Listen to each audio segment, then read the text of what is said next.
আপনাদের একটা আমি অনুরোধ করব, 15ই আগস্ট 26শে জানুয়ারি দেখবেন আমরা প্রচন্ড দায়িত্বশীল হয়ে উঠি, জাতীয়তাবাদী হয়ে উঠি,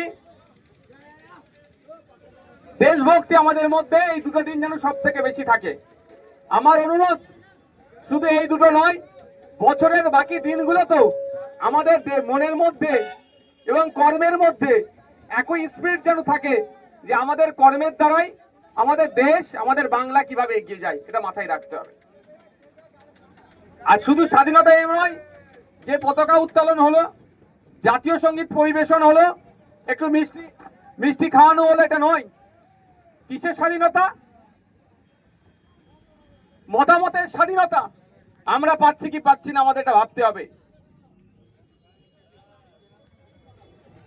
একজন মহিলা সে তার স্বাধীনতা পাচ্ছে কি পাচ্ছে না, একজন কৃষক তার অধিকার পাচ্ছে কি পাচ্ছে না, একজন শ্রমিক তার অধিকার পাচ্ছে কি পাচ্ছে না। যখনই শ্রমিক তার অধিকার পাচ্ছে না, তার স্বাধীনতা হরণ হচ্ছে। তাই আজকে এই দিনে দাঁড়িয়ে আমাদেরকে শপথ নিতে হবে, একদিকে শ্রমিকের অধিকার আমরা বুঝিয়ে দেব, কৃষকের অধিকার বুঝিয়ে দেব, ছাত্র যুবর অধিকার বুঝিয়ে দেব, সরকারি কর্মচারীর অধিকার বুঝিয়ে দেব, মহিলাদের অধিকার বুঝিয়ে দেব, দলিত, আদিবাসী, মুসলিম সহ পিছড়ে বর্গের মানুষের অধিকার বুঝিয়ে দেব।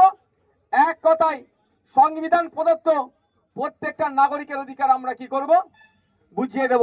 এই দায়িত্ব আমাদেরকে নিতে হবে। তো বন্ধুগণ, আজকে আমার অনেক কটা নিশ্চিতভাবে আপনারা জানেন পতাকা উত্তোলনের প্রোগ্রাম আছে। তা আমি আপনাদের কাছ থেকে বেশি সময় আর নেব না, এখনই জাতীয় পতাকা উত্তোলন হবে। তবে আমি আমার সাথে যে যারা সিআইএসএফ এর ফোর্স জওয়ানরা আছেন, আমার তো আজকে 12-13 জায়গায় প্রোগ্রাম আছে, তারাও বিভিন্ন জায়গায় তারাও পতাকা উত্তোলন করবে। তো আজকে এই জায়গায় দাঁড়িয়ে আমাদের একটা বিষয় শপথ নিতে হবে। দেশে যখন চরম সাম্প্রদায়িকতাকে এগিয়ে দিয়ে ক্ষমতার মসনদে বসে আছে একটা রাজনৈতিক দল,